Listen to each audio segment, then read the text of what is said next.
महाराष्ट्र के जालना से खबर है, जहां पर एक स्टील कारोबारी के यहां पर छापा पड़ा और यहां पर शादी वाली गाड़ियों में आईटी की टीम ने छापा मारा। लेकिन जब छापेमारी हुई तो जो कुछ निकला वो हैरान करने वाला था। 390 करोड़ की बेनामी संपत्ति, 58 करोड़ कैश, 52 किलो सोना, कुल मिलाकर जो कुछ निकलता गया उसे देखकर आंखें फटी रह गईं, क्योंकि यहां पर इन नोटों को गिनने के लिए भी काफी वक्त लग गया। तस्वीरें हम आपको दिखा रहे हैं, देखिए नोटों का पहाड़ यहां पर आपको नजर आएगा। और रियल एस्टेट कारोबारी, तमाम तरह के बिजनेसमैन का इन्वेस्टमेंट था, स्टील का भी कारोबार करते थे ये।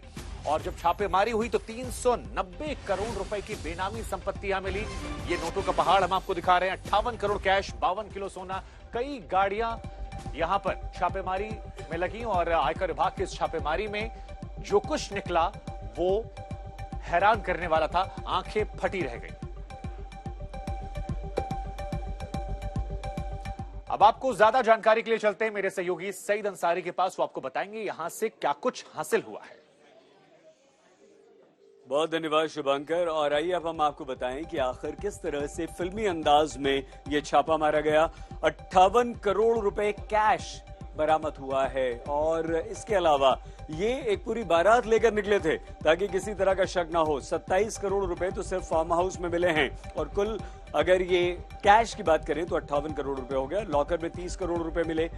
58 करोड़ में से 27 फार्म हाउस में मिले, 30 करोड़ लॉकर में मिले, घर से मिले, जगह जगह से कैश मिले। और 13 घंटे, इतना पैसा कि 13 घंटे लगे हैं उस कैश को गिनने में। और इनकम टैक्स की टीम ने 32 किलो सोना भी यहां से बरामद किया है। आप अंदाजा लगाइए, 58 करोड़ रुपए, 32 किलो सोना, हीरे जवाहरात, गहने, क्या क्या यहां से नहीं मिला है जहां जाते थे। और कुल इसके अलावा 390 करोड़ रुपए की बेनामी संपत्ति, जिनमें फ्लैट्स हैं, दुकानें हैं, बड़ी बड़ी जमीनें हैं। और क्या है ये पूरी कहानी, क्या है ये हम आपको बताएं। बड़ा कारोबारी है जिसका कई तरह का कारोबार है।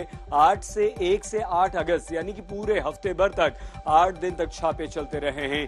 390 करोड़ रुपए की बेनामी संपत्ति बरामद हुई है, जिसमें जमीनें भी बहुत ज्यादा हैं। तो जालना में इस तरह से ये एक बहुत बड़ा खुलासा हुआ। और आइए अब हम आपको ये बताते हैं कि कैसे फिल्मी अंदाज में इनकम टैक्स के अधिकारियों ने एक बारात का रूप लिया और जाकर ये बहुत बड़े काले धन के नेक्सस को खत्म किया।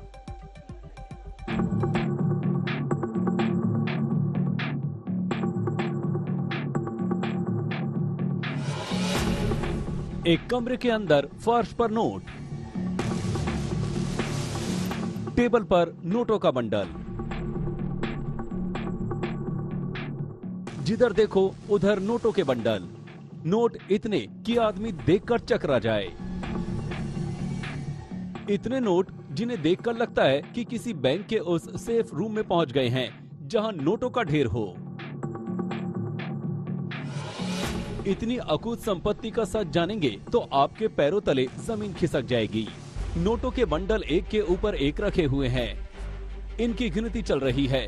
कई लोग इस कमरे में मौजूद हैं, सभी गिनती में जुटे हैं।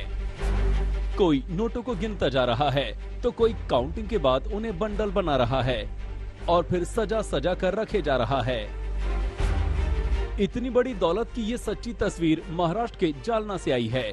ये नोट एक रियल एस्टेट डेवलपर, स्टील और कपड़ा कारोबारी के ठिकानों से मिले हैं। आयकर विभाग को खबर मिली थी कि जालना की 4 स्टील कंपनी के बही खाते में गड़बड़ी है। इसी की तफ्तीश आयकर विभाग ने शुरू की। कारोबारी के ठिकानों पर आयकर विभाग अधिकारी पूरे लाव लश्कर के साथ धमक पड़े।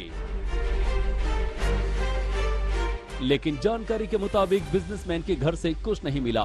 तब अधिकारियों ने उसके फार्म हाउस का रुख किया। असल खजाना वहां पड़ा हुआ था। अधिकारियों ने ये सारा कैश कारोबारी के उसी फार्म हाउस से जब्त किया और इन्हें लेकर जालना के एक बैंक पहुंचे। उसी बैंक में इन नोटों की गिनती शुरू हुई। सुबह 11 बजे शुरू हुई काउंटिंग, देर रात 1 बजे तक चली। नोटों की गिनती पूरी हुई तो आंकड़ा पहुंच गया 58 करोड़ तक। ये तो सिर्फ रुपयों का आंकड़ा था। अन्य बेनामी संपत्ति का सच भी जान लीजिए। जांच में आयकर विभाग के अधिकारियों को इतनी संपत्ति की जानकारी मिली कि उन्हें भी यकीन नहीं हो रहा था। बिजनेसमैन के ठिकाने से 58 करोड़ कैश समेत करीब 390 करोड़ की बेनामी संपत्ति के सबूत मिले।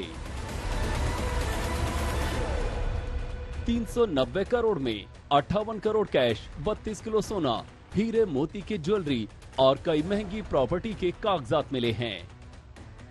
1 से 8 अगस्त के बीच आयकर विभाग के अधिकारियों ने बिजनेसमैन के ठिकानों पर छापेमारी की ये कार्रवाई की। किसी को भनक न लगे, इसके लिए 260 अधिकारियों और कर्मचारियों वाली जांच टीम ने बेहद सावधानी बरती। 5 टीमों में 120 से ज्यादा गाड़ियों से जाकर आयकर विभाग की टीम ने छापेमारी की और तब जाकर इस मामले का खुलासा हो पाया। अब इस मामले में आरोपी कारोबारी के बही खातों की जांच और तेज हो गई है। दिल्ली से अरविंद ओझा के साथ पंकज खेलकर, पुणे, आज तक।